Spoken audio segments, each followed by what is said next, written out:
बिस्मिल्लाहिर्रहमानिर्रहीम। अस्सलाम वालेकुम डियर स्टूडेंट। अब हम करेंगे 5 का ए पार्ट। 5 के ए पार्ट में क्या कहता है कि प्रिसीजन क्या होता है और एक्यूरेसी क्या होती है। अब एक्यूरेसी और प्रिसीजन में एक छोटा सा डिफरेंस है।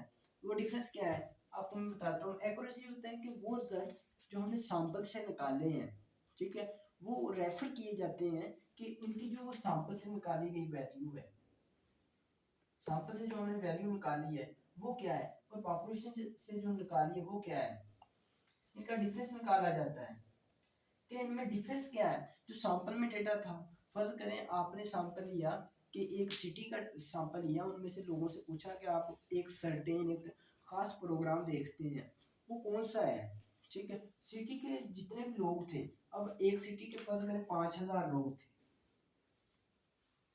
5000 लोगों में से आपने 5000 लोगों का ही लिया कि आप कौन सा टीवी प्रोग्राम देखते हैं, वो जो मीन निकालेंगे वो होगा हमारा पॉपुलेशन मीन। अब फर्ज करें आपके पास टाइम नहीं है, आपने उस सिटी के 10 से 20 लोगों का लिया, ये 20 लोगों का लिया, ठीक है। 20 लोगों का लेने से जो हमारे पास सैंपल मीन आया, 20 क्या था, सैंपल था, सैंपल का जो हमने लिया वो क्या आया, उनके बिटवीन डिफरेंस क्या है। अब कितने लोगों ने इसके सिटी के पूरे लोगों से जब लिया तो मीन हमारा आया 17, ठीक है। जब इसका लिया तो ये आया हमारा 15।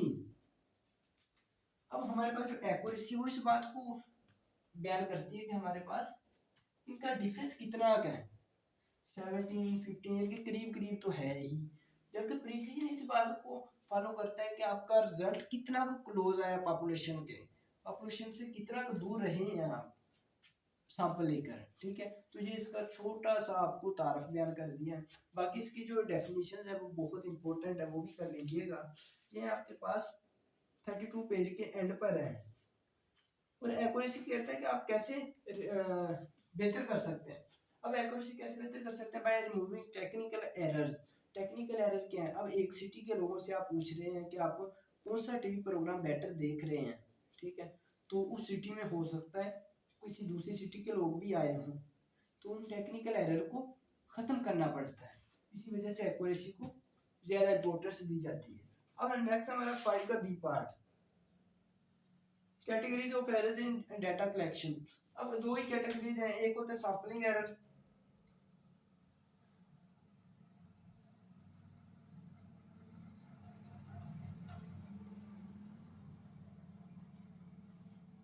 ठीक है, दूसरे होता है non sampling error.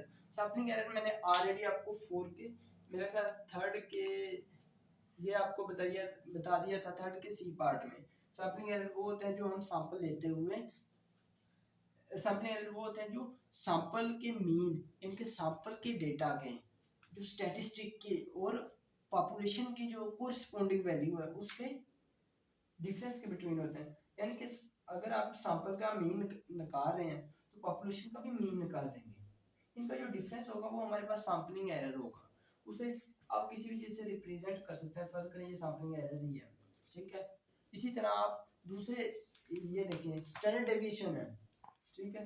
Standard deviation निकाला सैंपल का, वो क्या आया, पॉपुलेशन का निकाला वो क्या आया, इनके दरमियान जो डिफरेंस होगा वो सैंपलिंग एरर होगा। जो नॉन सैंपलिंग एरर होता है वो आपको पता है, मैंने ऑलरेडी बता दिए थे। फर्ज करें अगर आप ये देखना चाहते हैं कि सेकेंडरी क्लास के स्टूडेंट कितने नॉलेजफुल हैं, आपने सेकेंडरी क्लास में जाना है, बजाय इसके आप फर्स्ट ईयर क्लास में चले जाएं, तो ये हो जाएगा नॉन सैंपलिंग एरर। उम्मीद है आपको इस पूरी एक्सरसाइज की अच्छी तरह समझ आ चुकी होगी।